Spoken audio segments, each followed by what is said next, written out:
హల్లెలూయా.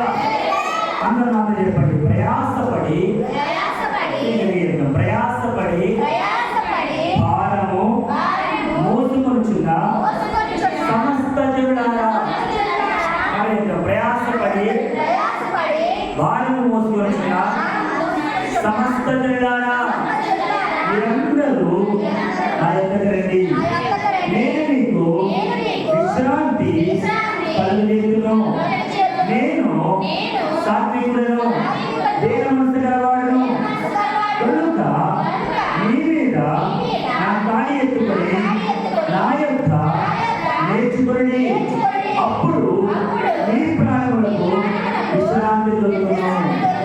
దేవుడి వాక్యము మన ఇంట్లో అభివృద్ధి చేయనుగాక. పరిశుద్ధమైన మా తండ్రి, నీకు వందనాలు. కొన్ని విషయాలు ఈ మాటలు ధ్యానించుండగా మీరే నాతో మాతో అందరితో సూటిగా తిరిగి మాట్లాడి బలపరచమని యేసుక్రీస్తు నామములో అడిగి పొందుతున్నాము మా తండ్రి. దేవునికి స్తోత్రం. మొట్టమొదటిగా అవకాశం ఇచ్చిన నా దేవత దేవునికి తెలియజేస్తూ ఉన్నాను. రెండవదిగా ఈ గ్రామంలో అనగాపట్టి గ్రామంలో నివాసం ఉంటున్నటువంటి ప్రియ సంఘ బిడ్డలైన మీ అందరికీ యేసుక్రీస్తు నామములో ప్రత్యేకంగా ఉన్నారు. అందరూ అమ్మ కుమారుడు అన్నది ఆంటీ ఎక్కడ ఆంటీ అన్నారమ్మా ఆంటీ అన్నారమ్మా అదే కొన్ని విషయాలు మాటలు చాలా జాగ్రత్తగా. ఇది దేవుని మాట. చెప్పగలరు మాట ఇది.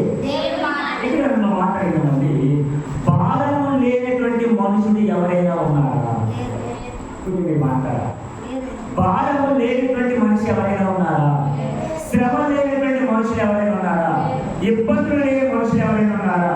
ఎగ్జామ్స్ లేనటువంటి స్టూడెంట్స్ ఎవరైనా ఉన్నారా? ప్రతి స్టూడెంట్ ఏముంటాయి? నేను అంటాను, అటువంటి ఎగ్జామ్స్ మనకు కూడా ఉన్నాయి. దేవునికి స్తోత్రం. ఇప్పుడు స్కూల్లో చదివేటువంటి పిల్లలు ఎగ్జామ్స్ లేకుండా మరో తరగతికి వెళ్ళగలరా? చదువుకోగలరా? పాస్ అవ్వగలరా? దేవునికి స్తోత్రం. అంటే ఇప్పుడు ఎగ్జామ్ అలాంటిది ఏంటంటే, ఈ ఎగ్జామ్ రాసితే ఈ ఎగ్జామ్ లో పాస్ అయితే కనుక నేను మరొక తరగతికి వెళ్ళగలను అని ఏదికైతే పిల్లలు చదివి ఆ ఎగ్జామ్ రాయగలరో, ఆ ఎగ్జామ్ లో వచ్చేటువంటి మార్కులు బట్టి మరలా వాళ్ళు మరొక తరగతికి వెళ్ళి చదువుకోవడానికి ఎంతో అవకాశం ఉంది. హల్లెలూయా. అలాగైతే మనుషులుగా మనకు కూడా కొన్ని శ్రమలు ఉన్నాయి, కొన్ని ఇబ్బందులు ఉన్నాయి, కొన్ని కష్టాలు ఉన్నాయి, కొన్ని ఇరుకులు ఉన్నాయి. వీటినన్నిటిని అధిగమిస్తే మన జీవితం ఏంటో మనకు అర్థం అవుతుంది. హల్లెలూయా. కొంతమంది అంటారు, పక్కగా పిల్లలు ఇంకా పిల్లలు పుట్టిన పాస్టర్ గారు ప్రార్థన చేయండి అంటారు. పిల్లలు పుట్టిన తర్వాత అయ్యో పాస్టర్ గారు ఈ పిల్లలు మాట్లాడట్లేదు, పాస్టర్ గారు ప్రార్థన చేయండి అంటారు. మళ్ళా వాళ్ళు చదువులో చదవకపోతే అయ్యా మా పిల్లలు సరైన చదువులో సరిగ్గా రాణించట్లేదు పాస్టర్ గారు, వాళ్ళ గురించి మళ్ళా ప్రార్థన చేయండి. ఇప్పుడు ఆ పిల్లవాడు పెద్ద అయిన తర్వాత అయ్యా మా అబ్బాయి డిగ్రీ చదివాడండి, ఉద్యోగం లేదు, ఉద్యోగం కొరకు ప్రార్థన చేయండి పాస్టర్ గారు అంటారు. ఇప్పుడు ఉద్యోగం వచ్చిన తర్వాత అయ్యో మా పిల్లడు బాగా అలసిపోతాడని ఉద్యోగం, నైట్ డ్యూటీ అంటండి, పగల డ్యూటీ అంటండి, ఎన్ని రోజులు చేసినా సరే రెస్ట్ ఉండట్లేదు పాస్టర్ గారు, మళ్ళా మా పిల్లడు కొరకు ప్రార్థన చేయండి. ఇప్పుడు డ్యూటీ అంతా అయిపోయిన తర్వాత శాలరీ వస్తున్న తర్వాత జీతం వస్తున్న తర్వాత అయ్యా మా పిల్లడు పెద్దవాళ్ళు అయిపోయారండి, పెళ్లి కొరకు ప్రార్థన చేయండి అంటే మొదలు మరలా వాళ్ళు పిల్లలు పుట్టి మరలా వాళ్ళు ఎదిగి మరలా వాళ్ళు చదివి జాబులు సంపాదించి మరలా ఆ జాబులో అనేక రకాలైనటువంటి ఆ మెట్టులు ఎక్కే కొలది కూడా మరలా ఆ పిల్లలకి పెళ్లి చేసి మరలా ఆ పిల్లలకి ఇదైనా జీవితం? ఇది కాదు జీవితం. ఎవరికి ఇస్తారా? ఈ రోజున మనుషులు అనుభవించేటువంటి భారం, మనుషులు అనుభవించేటువంటి శ్రమలు, వీటన్నిటి నుంచి విశ్రాంతి ఇవ్వడానికి నా యేసు నేను పిలుస్తున్నాడు. దేవునికి స్తోత్రం. హల్లెలూయా. చాలా మంది అంటూ ఉంటారు, ఉదాహరణ అడిగానండి, ఎక్కడో పుట్టినటువంటి ఒక అమ్మాయి ఎక్కడో పుట్టిన ఒక అబ్బాయిని వివాహం చేసుకుంటే తన తల్లిదండ్రులను అందరిని విడిచిపెట్టి అబ్బాయితో సరాసరి అత్తగారింటికి వెళ్ళిపోవాల్సిందేగా ఆమె ఆమె వెళ్ళిపోయినటువంటి అమ్మాయి అత్తగారు ఏం చెప్పినా, భర్త ఏం చెప్పినా, ఆ ఇంట్లో ఏం చెప్పినా అన్ని చేయాల్సిందే కదా, చేయాల్సిందేనా? ఎవరికి స్తోత్రం. ఇప్పుడు ఈ అమ్మాయి అయ్యో నేను ఎందుకు చేయాలి అని ఎప్పుడైనా అనుకుంటుందా? అనుకుంటే కనుక అని అనుకుంటే కనుక అమ్మ నాన్న వదిలిపెట్టేసి అత్తగారికి వెళ్ళిపోవడం ఎందుకు అని అనుకుంటే కనుక మళ్ళీ భర్తతో కాపుడు చేయడం ఎందుకు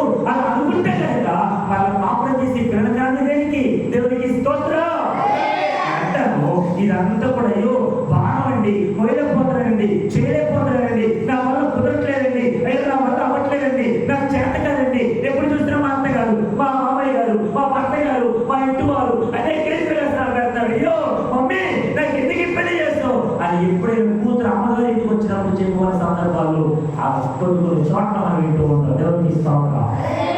అయినా జ్ఞానవంతులు ఏదైతే సభ ఎంత శ్రమ పెట్టినా మీ అత్తగారి లేని నీకు సొంతిల్లు. హల్లెలూయా.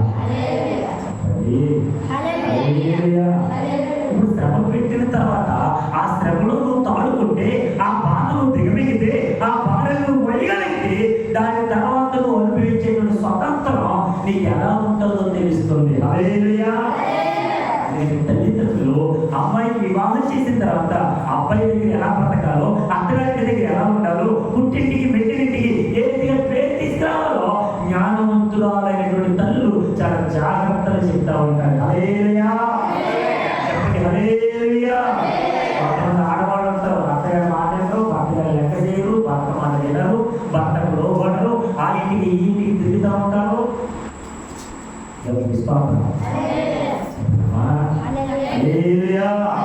అలా ఎక్కడ ఉండకూడదు. ఎందుకు అంటే నువ్వు పుట్టిన దగ్గర ఎంతైతే స్వతంత్రం అనిపించావో అదే స్వతంత్రత ఈ పుట్టిన దగ్గర 20 ఏళ్ళు ఉంటే అదే స్వతంత్రత అత్తగారి దగ్గర నువ్వు ఖచ్చితంగా 50 ఏళ్ళు సంపాదించుకోగలవు. హల్లెలూయా.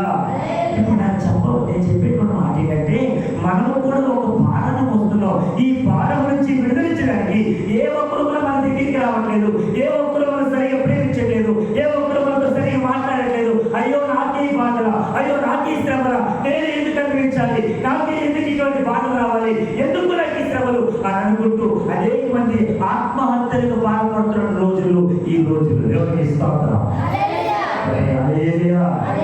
స్కూల్లో టీచర్ కొట్టడనో, సరిగ్గా మాట సరైనటువంటి మాట అనలేదనో, సరిగ్గా చూడలేదనో, ఇంటి దగ్గర వచ్చి అమ్మతో చెప్తే మా అమ్మేమో వెళ్ళి నీ చావు నువ్వు చావలేమో, పెళ్లి చేసుకున్నటువంటి భర్త సరిగ్గా చూడట్లేదని ఎన్నో రీతిగా ఆ భార్య ఎన్నో శ్రమలు పడుతూ కష్టాలు పడుతూ వచ్చి ఇంటికి వెళ్తా మా అమ్మ సరిగ్గా చూడట్లేదు, మా నాన్న సరిగ్గా పట్టించుకోవట్లేదు, నా భర్త సరిగ్గా నన్ను చూడట్లేదు, ఎందుకు ఈ జీవితం అని అనుకుని చనిపోయేటువంటి స్థాయికి దిగజారిపోయిన మహిళలు ఎంతో మంది ఉన్నారు. హల్లెలూయా.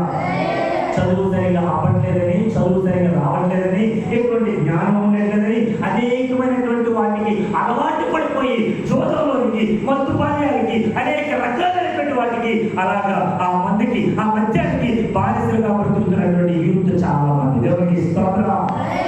చెప్పండి హల్లెలూయా.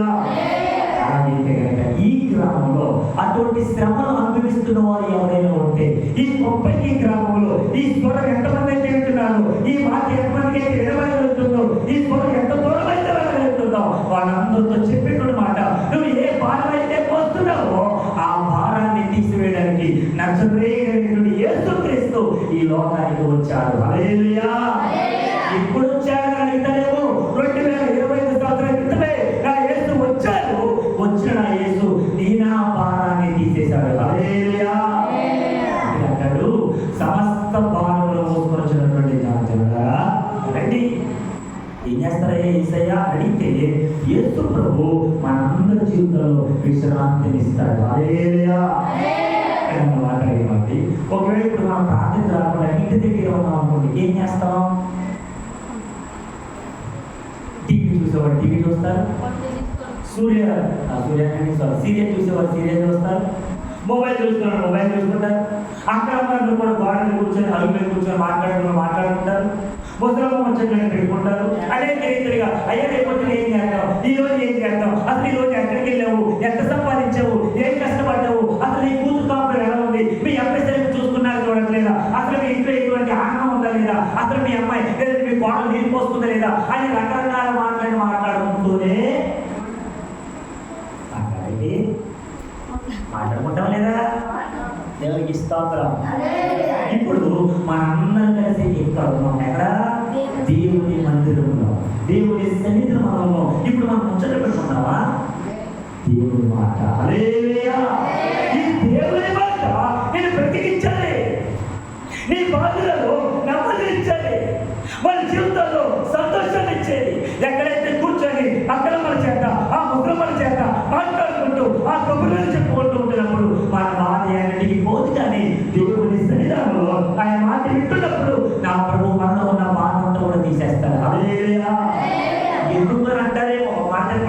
చదవండి. మొదటి పేతురు పత్రిక 5వ అధ్యాయము 7వ వచన భాగం. మొదటి పేతురు పత్రిక 5వ అధ్యాయము 7వ వచన భాగం. The book of 1 Peter chapter 5 verse 7. ఆయన మిమ్మల్ని గూర్చి చింతించుచున్నాడు గనుక ఈ చింత ఆయన మీద వేయుడి.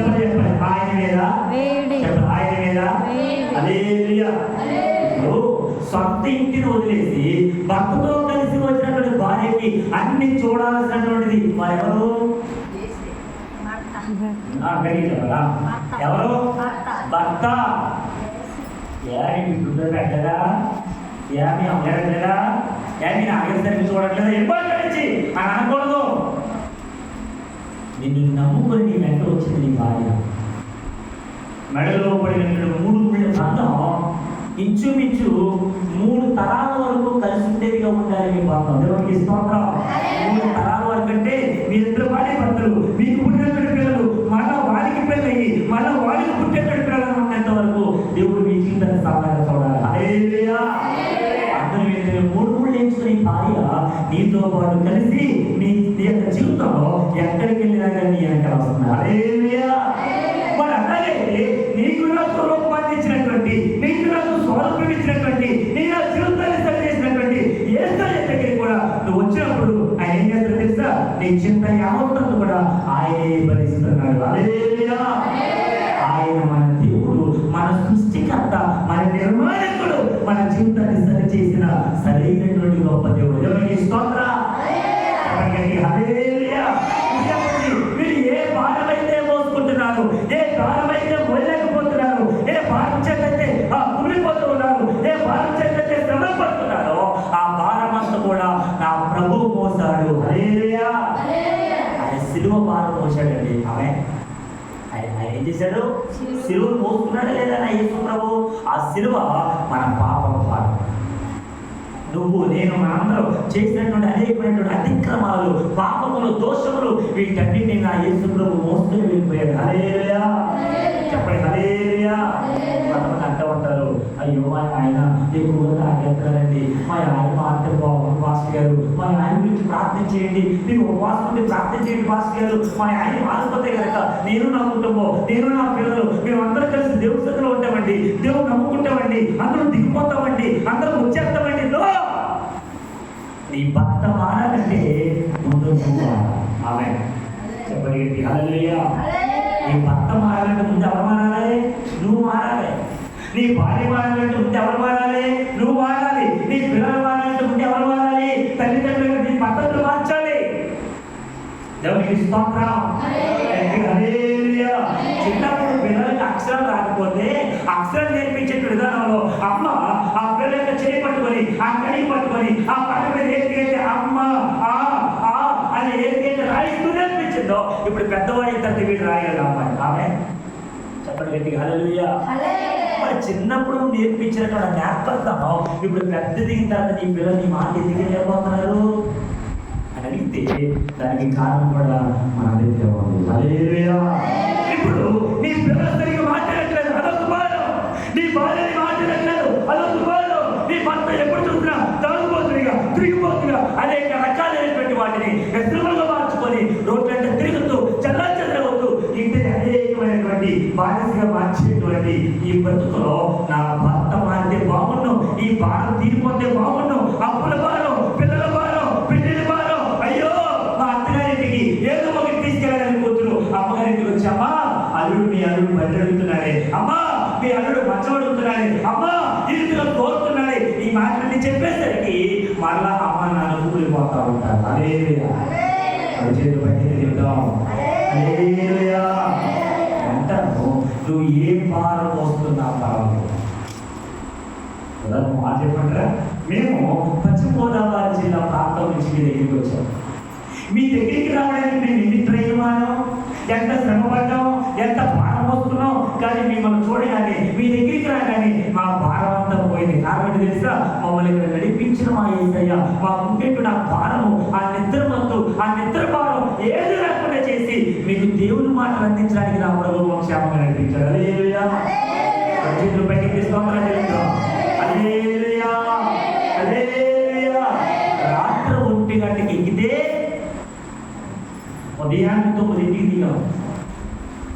9 నుంచి మనలో ప్రార్థనకి వెళ్ళి 10:30 ప్రాంతంలో మా బాబుగారు ఆయన ప్రభువులను నిద్రించారు. ఈ రోజుకి సంవత్సరం అయింది. గత సంవత్సరం 2024లో జూలై నెల 29వ తారీఖున ప్రభువులను నిద్రించారు. మా బాబుగారు అంటే మా పాస్టర్ గారు వాళ్ళ పెద్దమ్మగారు అబ్బాయి. ఆయన ప్రభువులను నిద్రించారు. ఈ రోజు సంవత్సరంగా జరిగింది. మరలా 10:30 నుంచి ఇంచుమించు 2 గంటల వరకు అక్కడ ప్రాంతంలో ఉండి విజయనగరంలో మరలా అక్కడి నుంచి నేను బయలుదేరి మోటార్ బైక్ దగ్గరికి వచ్చి మరలా ఇక్కడి నుంచి చల్లపేట వెళ్ళి అక్కడ ప్రార్థన చేసి కాసేపు రెస్ట్ తీసుకోవాలిగా. అయ్యో అనుకుంటారేమో దేవునికి స్తోత్రం. నాకంటే నా ప్రభు అలిసిపోయాడండి నన్ను రక్షించడానికి. నా కొరకు శిలువలో రక్తాన్ని చిందించాడండి. మనందరి కొరకు ఆయన భరించిన భారం కంటే నా భారం ఎంతండి. అప్పుడప్పుడు అంటూ ఉంటారు, రే మీ నాన్న చూడరా ఎంత కష్టపడుతున్నాడు చూడు, ఉదయాన్నే పనికెళ్ళి ఆ పొలానికి వెళ్ళి ఆ చేరికెళ్ళి ఎంతగా కష్టపడుతున్నాడు చూడు, అసలు నీ భారం ఎంతరా? మీ నాన్న భారం ఉందో, మీ నాన్న కష్టం ఉందో, నీ కష్టం ఎంత? నేను చదువుకోమని నీకు విద్య ముందు నేర్పించి నీకు ఫీజులు కట్టి అన్ని విధాలుగా మీ నాన్నగారు కష్టపడుతుంటే చదువుకోకుండా వాడు చుట్టూ వేరు చుట్టూ తిరిగి జీవితాన్ని నాశనం చేసుకుంటే ఎందుకురా? ఆ కుమారుడితో కుమారుడితో తల్లి మాట్లాడుతూ ఉన్న సందర్భాలకి ఎందుకు ఏమంటారు? హల్లెలూయా. నువ్వు బాగా చదువుకొని జాబ్ తెచ్చుకుంటే కనుక ఈ రోజు నీకు ఇటువంటి భారం ఎన్నడూ ఉండదమ్మా, దయచేసి బాగా చదువుకోమా అని పిల్లలకి తల్లి తండ్రి గురించి చేసేటువంటి పనుల గురించి చెబుతూ ఉండాలి. హల్లెలూయా. మీ నాన్న పాత్రలు చూడు, నా పాత్రలు చూడు, ఎలా పగిలిపోయే చూడు, ఎంత బాధపడుతుందో చూసావా, ఎంత ఏడుస్తున్నావు తెలుసా? ఎవరి కోసం అంటావేమో, నీ కొరకే, నీ భవిష్యత్తు కొరకే నీకు ఒక మంచి అబ్బాయి తీసుకొచ్చి పెళ్లి చేయాలని, నీకు ఒక మంచి అబ్బాయి తీసుకొచ్చి వివాహం చేయాలని నేను ఎంత కష్టపడుతున్నారా? మా కష్టాన్ని కూడా లెక్క చేయలేదురా. ఏంట్రా తాగుబోతు, ఏంట్రా మధ్యని బానిసైపోయావు, ఏంటి ఆ చోదానికి బానిసైపోయి ఈ పిల్లల పట్ల వాడు పడుకున్నప్పుడు, వాడు కూర్చున్నప్పుడు, వాడు భోజనం చేసినప్పుడు ఈ తండ్రి వాళ్ళతో మాట్లాడుతున్న సందర్భాలలో పిల్లలు ఏడుస్తూ నిజమే మమ్మీ, నిజమే డాడీ, మిమ్మల్ని అంటే వినిపిస్తున్నానని రెండు చేతులు పైకి తీసుకోవాలి. రెండు చేతులు పైకి తీసుకోవాలి.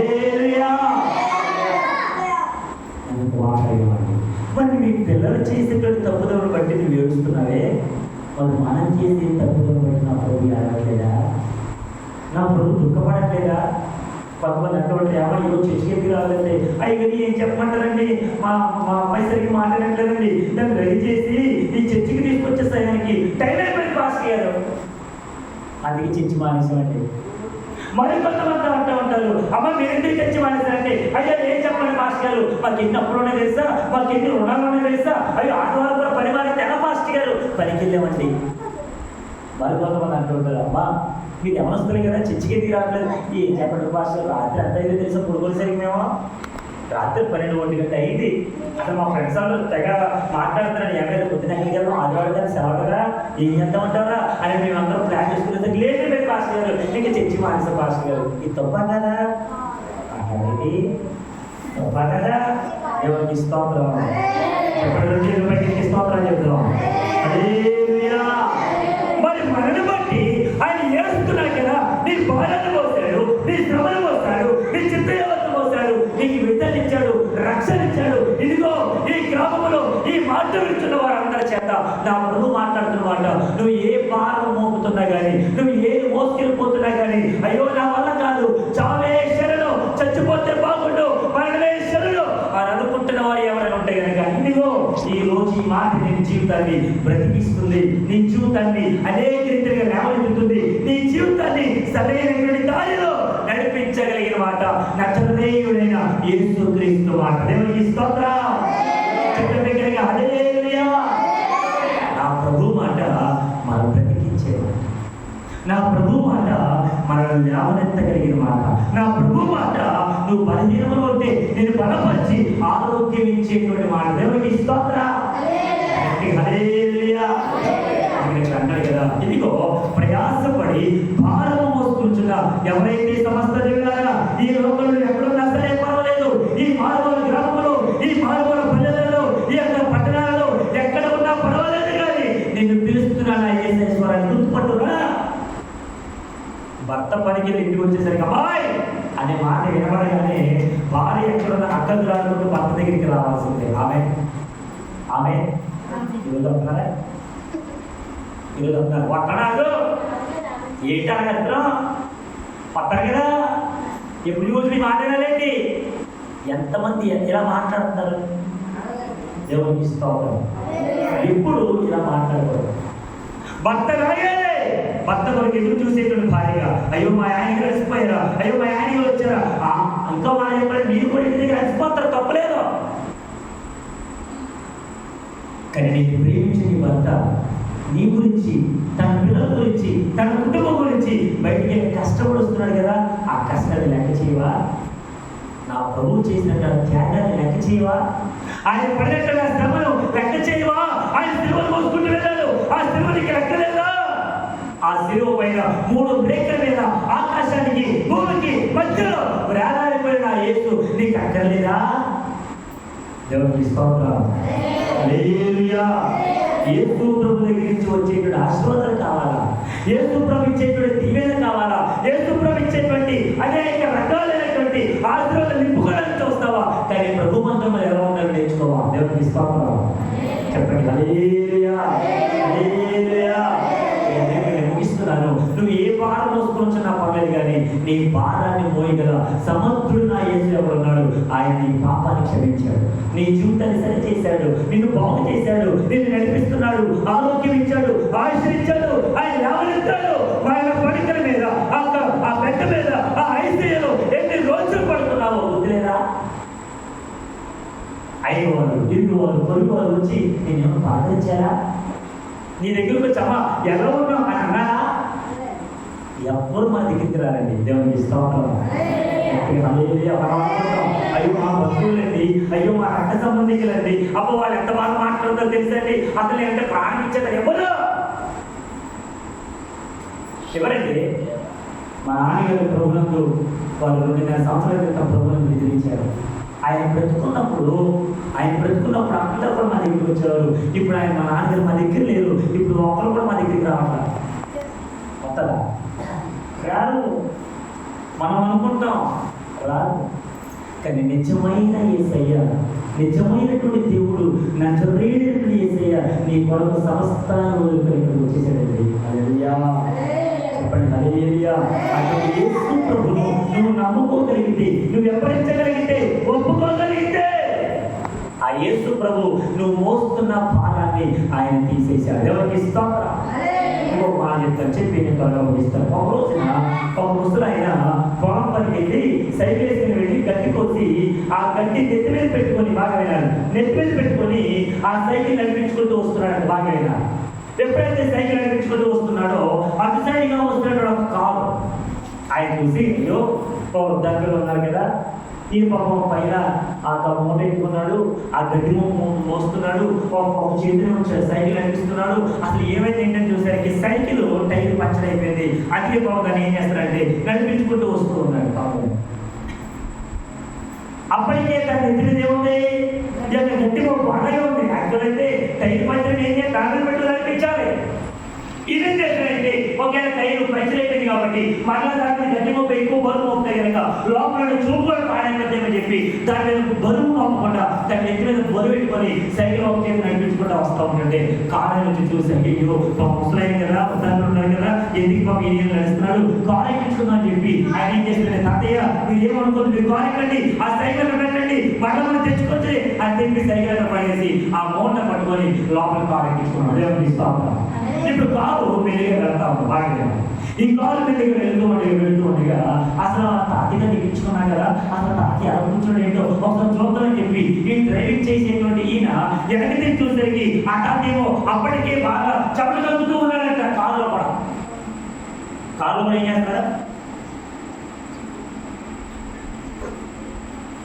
ఏం చేస్తారమ్మా? నీలాంటి చూద్దాం కదా, ఏం చేస్తాను లోపల కాళ్ళు ఉన్నాయన చెమట ఎక్కువ వచ్చేస్తే అప్పటికే రోడ్డు మీద నడుచుకుంటేటప్పుడు బాగానే ఉన్నాడు, చెమటలో ఏళ్ళు మెల్లిగెళ్తాడు. కానీ కాళ్ళు కూర్చునేసరికి మొత్తం మొక్కలైనా చెమట కాడుతున్నాడంట. ఏ డ్రెస్ చెమటలు కాడుతున్నాడు చూస్తే నెత్తి మీద మాత్రం మోటాడే. కాలు ఏముంది? ఏసీ. చెప్పండి, కాళ్ళు ఏముంది? ఏసీ ఉన్నా సరే మొక్కలు ఏమొచ్చినాయి? కానీ ఏం తీయమన్నాడు? ఏంటి లేదు. అప్పుడు అయ్యా తాతయ్య అసలు నేను ఎందుకు ఎక్కించుకున్నా తెలుసా? ఆ బాగా పోతున్నావని, ఆ గట్టిగా పోయకపోతున్నావని, అది నువ్వు చేయకపోతున్నావని నేను కారు ఎక్కించుకొని నీ ఇంటికి తీస్తావు అనుకుంటే నువ్వేంటయ్యా అడగని ఎందుకు?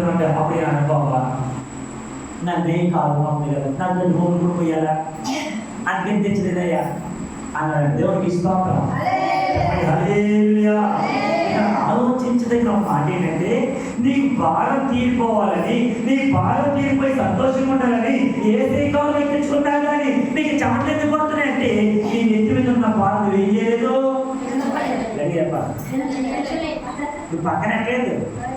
ఈరోజు మన జీవితంలో బాధ అలాగే. అందుకే సమగా ఎంత పని చేసినా డబ్బులు వస్తాయి కానీ సిరి సంచులో చేసినట్టుగా డబ్బు సంపాదించిన డబ్బులు కూడా ఏమైపోతుందంటే సిరి సంచులో పడిపోతాం అనుకుంటున్నారు చాలా మంది. మీరు పని కట్టలేనండి, 1000 రూపాయలు వస్తున్నాయండి, 2000 వస్తున్నాయండి, కానీ ఇంటికి వచ్చేసరికి రూపాయలు ఉండట్లేదండి. సంపాదించిన ఎక్కడికి పోతుంది? మనం సంపాదించిన డబ్బంతా కూడా హాస్పిటల్ పెడుతున్నారేమో, రోగం పాలవుతున్నారేమో, వ్యసనమానం మారుతున్నారేమో, మందు బదులు ఇస్తున్నారేమో, అనేక రకాలైనటువంటి జోదానికి బాధ్యత అయిపోతున్నారేమో. నీ భారాన్ని తీసుకువేయడానికి యేసు ప్రభు వచ్చాడు. ఒప్పుకో, ఆ యేసు ప్రభు నీ జీవితాన్ని, నా జీవితాన్ని సంరక్షించిన సంరక్షకుడు నా యేసు దేవుడికి స్తోత్రం. గొప్ప దేవుడు జీవితంలో అక్కడ గొప్ప దేవుడు మనందరి జీవితంలో ఆయన గొప్పగా జరిగించి మనందరికీ రక్షణ భాగ్యం ఇచ్చాడు. దేవుడికి స్తోత్రం. హల్లెలూయా. కనుక ఆయన మిమ్మల్ని గురించి చింతించుచున్నాడు కనుక మీ చింత యావత్తంతా ఆయన వేయండి. ఆమె హల్లెలూయా. ఆలోచించుకున్న ఆయన ఆ గట్టి మోపు ఎప్పుడైతే పక్కన పెట్టలేనంత వరకు చెమట కాలుస్తూ ఉన్నాడు. ఆయన తాత్యాల కాదు, ఆ గట్టి మోపు పక్కన పెట్టండి. ఇప్పుడు చూడండి ఎలా ఉంటుంది కానీ సంకటకి యేసులో చాలా చల్లగా ఉంటాడు. హల్లెలూయా. ఆ భారాన్ని తీసేయగలిగినటువంటి యేసు ప్రభు దగ్గర మనం పెట్టగలిగితే మన జీవితం సాఫీగా సాగుతున్నామే. ఆయన నామాన్ని కనపడతాం. ఆయన రాకడ ఎంతవరకు నమ్మకంగా తన పరిచయం కొనసాగలో ఈ మాటలు ఈ గ్రామంలో ఇచ్చిన వారు ఎవరైనా సరే ఇంకా బాప్తిసం తీసుకోవడానికి ఇష్టపడితే కనుక రండి, మీ కొరకు బాప్తిసం ఇవ్వబడతా ఉంది. మిమ్మల్ని అందరూ నా యేసు ప్రేమిస్తున్నాడు, మీ గ్రామాన్ని ప్రేమిస్తున్నాడు, మీ యొక్క ఆ పెద్దలను ప్రేమిస్తున్నాడు, సర్పంచులను ప్రేమిస్తున్నాడు, అధికారులను ప్రేమిస్తున్నాడు. నా యేసు ప్రేమమయుడు, ఆయన సమస్తమును కూడా సంరక్షించగలడు. నచ్చుడైన యేసుక్రీస్తు నామములో నీకు మనం చేస్తున్న రండి, మీ భారాన్ని తొలగించుకోండి, యేసు ప్రభు దగ్గర రక్షణ పొందుకోండి. ప్రభు మిమ్మల్ని మీ కుటుంబాలను నీటిగా దీవించి నడిపించును గాక. ఆమేన్. అందరూ మోకరించండి. చివరి ప్రార్థన ఆశీర్వాదం. అందరూ మోకరిద్దాం. అందరూ మోకరిద్దాం. రెండు చేతులు జోడించి అందరూ మోకరిద్దాం. ఎవరు మోకరి స్తోత్రం స్తోత్రం స్తోత్రం. ఆ కలిపి స్తోత్రం. ప్రభు అవసరంలో ఆయన నామని కనపడు. ఒక్క నిమిషం రెండు చేతులు జోడించి యేసయ్యా ఇవంతా గొప్ప దేవుడు, నా కొరకు ప్రాణం పెట్టడానికి వచ్చావా, నా కొరకు మరణించడానికి వచ్చావా, నేనంటే నీకు ఎంత ప్రేమ యేసయ్యా. నువ్వంటే నాకు ఎంత ప్రేమ అని నా యేసు తెలియజేస్తుంది కదా. ఒప్పుకుంటావా? వెంబడిస్తావా యేసు ప్రభు? ఆయన వైపు చూస్తావా? ఆయన సన్నిధానంలో అనేక మంది ఎదుట ఆయన గొప్ప దేవుడు అని ఒప్పుకోగలవా? స్తోత్రం స్తోత్రం స్తోత్రం స్తోత్రం. యేసయ్యానికి వందనాలు. ఎన్ని బాధలున్నను,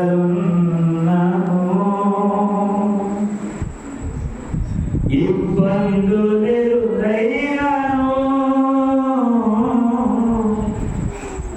ఎంత కష్టమొచ్చినా నిష్ఠురమైనను యేసయ్యా, నీ మాట చాలయ్యా, నీ చూపు చాలయ్యా, నీ తోడు చాలయ్యా, నీ నీడ చాలయ్యా. యేసు నీవే నాకు ఆధారము, నీ మాట చాలయ్యా, నీ చూపు చాలయ్యా, నీ తోడు చాలయ్యా, హల్లెలూయా. మమ్మల్నిగా ప్రేమించిన మా ప్రియ పరలోక తండ్రి, నీ ఘనమైన పాదములకు వందనములు స్తోత్రాలు చేస్తున్నాం. గతించిన నెల మొదలుకొని ఈ నెల పర్యంతం వరకు నీ శరీరాన్ని తిరిగిలో చేరి ప్రార్థించడానికి ఇచ్చిన ధైర్యం స్తోత్రం. ఈ జూలై మాసంలో 29వ తారీఖున మేమందరమైనా ఈ గ్రామంలో మేమందరం చేరి నీ సన్నిధిలో నేను ఆరాధించడానికి, కనపరచడానికి, కొనియాడడానికి, నీ మాట వినడానికి ఇచ్చిన యోగ్యతని మరోసారి స్తోత్రాలు చేస్తున్నాను. మా ప్రియుడు ఈ కొప్పటి గ్రామంలో ఈ యొక్క బాప్టిస్ట్ సంఘంలో విశ్వాసాలుగా పెరుగుతున్నటువంటి ఎదుగుతున్నటువంటి మా ప్రియులందరూ ప్రార్థన చేస్తున్నారు. వారి కుటుంబాన్ని దీవించండి. ఎన్నో శ్రమలు, ఇరుకులు, ఇబ్బందులు, వ్యాధులు, బాధలు, కష్టాలు కన్నీరు చేయాలి. ప్రతి భారము తీసేయగలిగినటువంటి యేసుక్రీస్తు యొక్క నామములో ప్రకటన చేస్తున్నాను. వారందరినీ దీవించండి, స్వస్థపరచండి, లేవనెత్తండి, ఆరోగ్యం ఇవ్వండి. నా యొక్క బాప్టిస్ట్ సంఘంలో వారి మాత్రమే కాదు ప్రభువా, గొప్పకి నివాసం ఉన్న మా ప్రియులందరూ ప్రార్థన చేస్తున్నారు. వారందరినీ దీవించండి, వారందరినీ బలపరచండి, మీరే స్వస్థతను గ్రహించండి. వారందరి యొక్క చీకటి శక్తి నుంచి విడుదల కలిగించండి, అంధకార శక్తి నుంచి విడుదల కలిగించండి, సాతాను యొక్క కార్యాల నుంచి విడుదల కలిగించమని ప్రార్థన చేస్తున్నారు. ప్రతి ఎవరి బిడ్డని మార్చండి, సరిచేయండి. నీ నామమునకు స్తోత్రాలు చేస్తున్నాను. నీ ఆదరాసమైతే మా మరణం దూరం అంటే వచ్చే నెల ఆయన 24వ తారీఖున మేమందరం చేరి నీ నామ గణపతి వారిని ప్రసాదించాం. ప్రతి నెల జరుగుతున్నటువంటి ఈ స్వార్థ సభపై నీకు వందనాలు. ఈ ప్రాంతం అంతా నీ చేతుల్లో పూజిస్తున్నాం. మీరే మార్పు తీసుకోమని ప్రార్థన చేస్తున్నాం. ఈ సేవ జరిగిస్తున్నటువంటి సంఘ సేవకుల కొరకు ప్రార్థన చేస్తున్నాం. వారి కుటుంబాలను దీవించి, ముఖ్యంగా ఆయన కుమారాన్ని గారు, వారి కుటుంబాలు, ఆయన ప్రియ సహోదరులు గారు, వారి కుటుంబాంతరం కొరకు ఆయన సహోదరులు గారు, వారందరూ కొరకు ప్రార్థన చేస్తున్నారు. దీవించండి. ఆయన ప్రియ మనందరి కొరకు వారి కుటుంబాన్ని దీవించండి. మనవుతుంది వారి పెంచుతో విరసన జరిగించి ఆ ప్రేమించని సృష్టిలో నీ కార్యం జరిగించి బిడ్డను మరలా మీరు ప్రకటించడానికి స్తోత్రాలు సంస్థ మా ప్రభావం ఆరోపిస్తూ ఈ పూర్తి ఆదరణ అంతవరకు దాన్ని జరిగించిన దేవానికి స్తోత్రాలు చేస్తూ యేసుక్రీస్తు నామములో అడిగి పొందుకున్నాము మా పరమ తండ్రి. ఆమేన్. దేవుని ప్రకటన ప్రేమయు ఆయన కుమారుని యేసుక్రీస్తుపై పరిశుద్ధాత్మల సహవాస సమాధానం ఎంతో ఆయన మాటలందరికీ సకల పరిశుద్ధులను బలియములను పరిశుద్ధ తన సేవ